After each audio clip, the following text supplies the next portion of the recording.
Hello everybody, welcome to the Digital Bar 2 video. And this is a kind of a preview of an upcoming Frustrated Gamer episode, slash kind of show you guys all the major consoles I've got.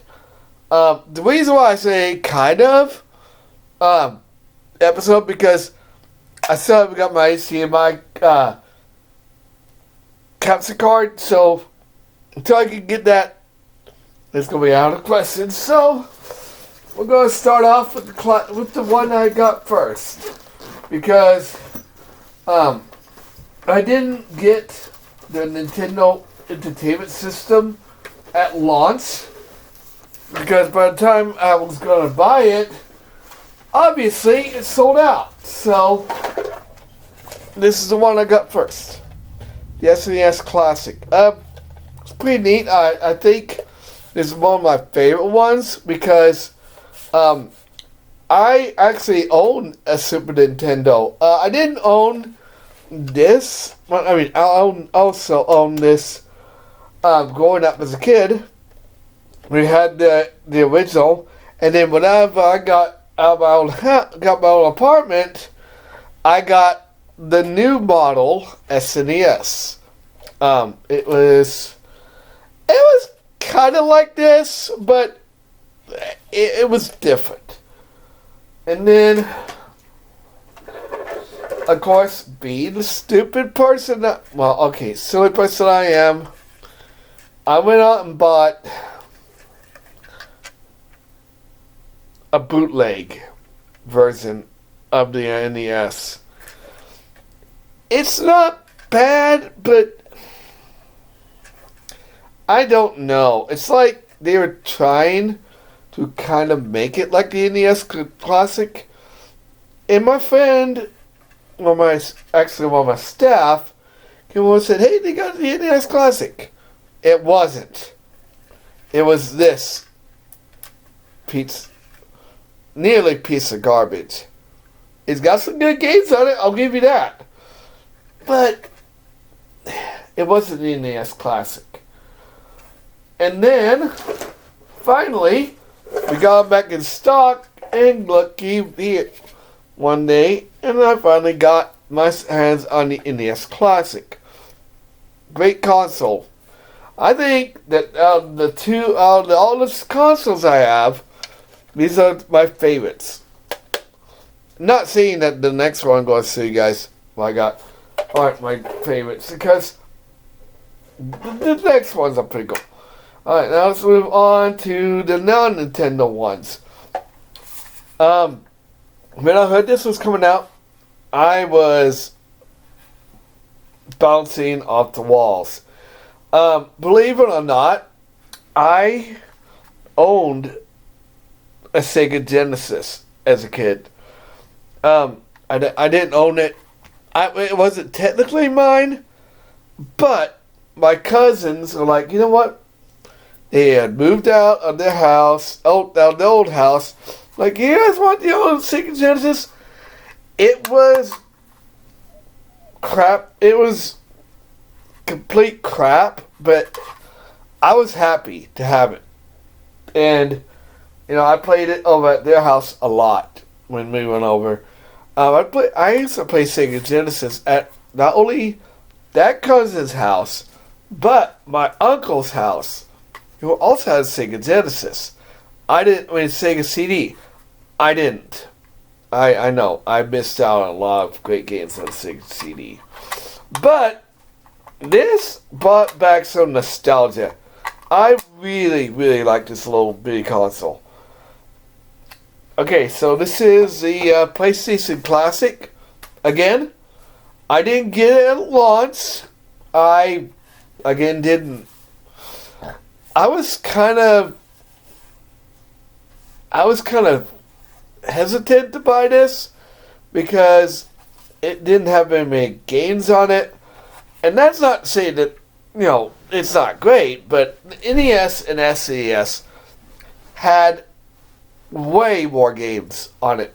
Sega Genesis Classic had way more games on it. The next one even had more games on it. But for what it's worth, it's definitely worth buying. I mean, if you want to play Final Fantasy, Abe's Odyssey, the very first Twisted Metal, and the first Resident Evil, it's on here. It's on there. But I kind of wish they would have put Resident Evil 2, Final Fantasy 9, which of course is on all the consoles out there. And then I didn't get this at launch. And I already did a video of unboxing it, and for what it's worth, it's not bad. The Commodore 64 or C64 Mini it's okay. Again, if you guys want to hear me rant about this thing, there is an episode coming up. Not now, but later on down the road, where I'm going to talk about each console and go through and play every game. I know one thing though. This one is the one I beat Super Metroid on. I sat down and I played that game for hours on this silly thing. I even beat Star Fox on this silly thing.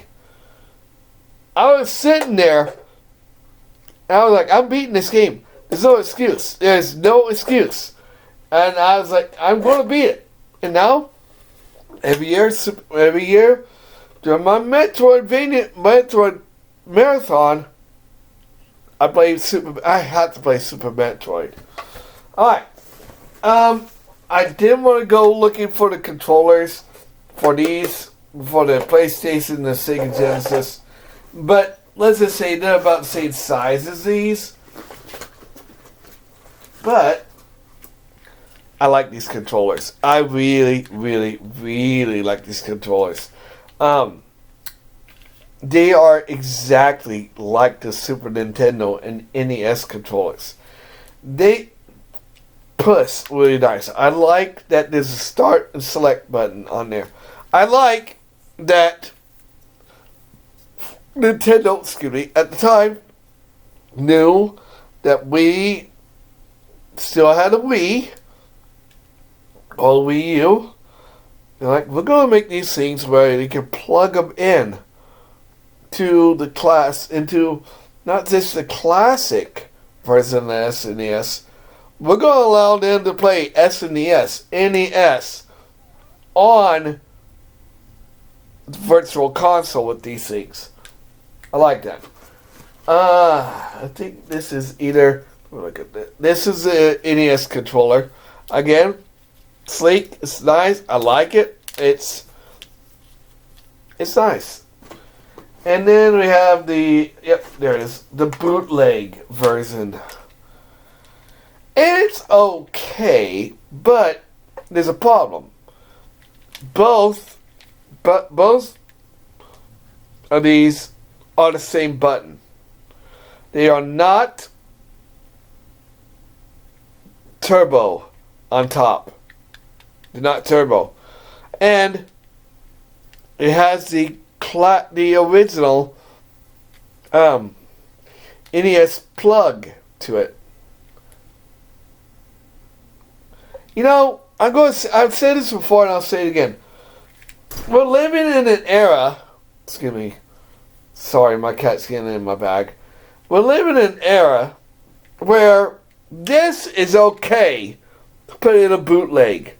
This is okay to put in a bootleg. Not this, people. Not this. No. We don't want Nintendo suing us. No. We don't want Nintendo suing us. But yet, for this one, that's going to be some problems right here, because that is an original NES adapter. That is not acceptable. Nintendo sued this company. I bet you they did. Because, okay, I'll tell you what I mean. Go online, okay? Go online and look at an NES. And don't tell me that this doesn't look like it. And these ports don't look like an NES port. Go ahead. Go online, pause the video, and before you comment, come back and tell me that this right here, oh, wrong one. This right here isn't why they stopped selling these pieces of shit. Why they stopped selling these? Because it's just like the Sega Genesis. And yes, I know Nintendo has lawsuits going on because of certain people doing the whole emulation. But this right here should not be allowed at all. Companies, they even have SNES the same way out there. I'm not kidding. They got one, and it's the same thing, same concept as this thing. It's different molding, has the same amount of games, same amount, and half of them are bootlegs. I don't understand. I'm not saying I don't like this, but it's stupid. It doesn't belong anywhere near the NES, anywhere near SNES. If they had done a PlayStation one, or a Sega Genesis one, or heaven forbid, a Commodore 64 one, it would have been the same thing. But I guess that's where they stopped, because they were probably thinking, okay guys, we get the idea. We're not going to make any more fake consoles. But that's the end of my rant. I wanted to show you guys all the classic consoles I've got. There is one more that I haven't showed you before, and that is the Oregon Trail one. But I don't really technically call that a classic console. It's more along the lines of the handheld Mattel football, baseball, and all that ones. And again, for what it's worth, it's definitely worth buying. If you guys can find one, I would suggest getting it. You guys can still find these, or the Mario, or the Zelda Game & Watch. Go out and get one. I'm telling you, you will not be disappointed. I'm eventually going to buy a Zelda Game & Watch. I've got the Mario Game & Watch. Again, I've got it on my channel. I am not going to link it down there below, but I might do that. But these consoles are great. This one, it's okay. I mean, if you want to play Contra, you can. If you want to play Mario's Missing, you can. Not on this one, because this one doesn't have Mario's Missing. It doesn't have Contra. It doesn't have a whole lot. I mean, and that's not bad, but this should have come with Contra, with Mario's missing. But again, probably because they were like, nope, we're not going to have more educational games on here. But there is a full review coming up pretty soon. Sooner or later, of these consoles by me, the Frustrated Gamer. But I wanted to show you guys all the consoles I've got, all the classic ones. And look here, Nintendo seal approval on the back. Guess what's on the back of this one? 0 in Nintendo seal approval. None. And you know what? There's one more thing that makes this thing so cool. This one's so cool. Apparently, some versions of this come with a cartridge. Not an actual cartridge, but a cartridge you can put on top. Unless I haven't found it yet. But I think that's pretty cool. And as for this one and the PlayStation, the controllers are compatible with the Super Nintendo and Nintendo, but they are what do we call that? USB. So yeah, you can use it on a computer if you wanted. I don't know why you would, but hey, you do you anyway. But anyway, that is my mini consoles talk. I am not getting rid of these. In fact, when I get my house, all of these are going on a shelf. I am going to... They're all going to be pretty much displayed on a shelf. But anyway, I'll see you guys next time. Like, comment, subscribe, share. I'll see you guys on the next video.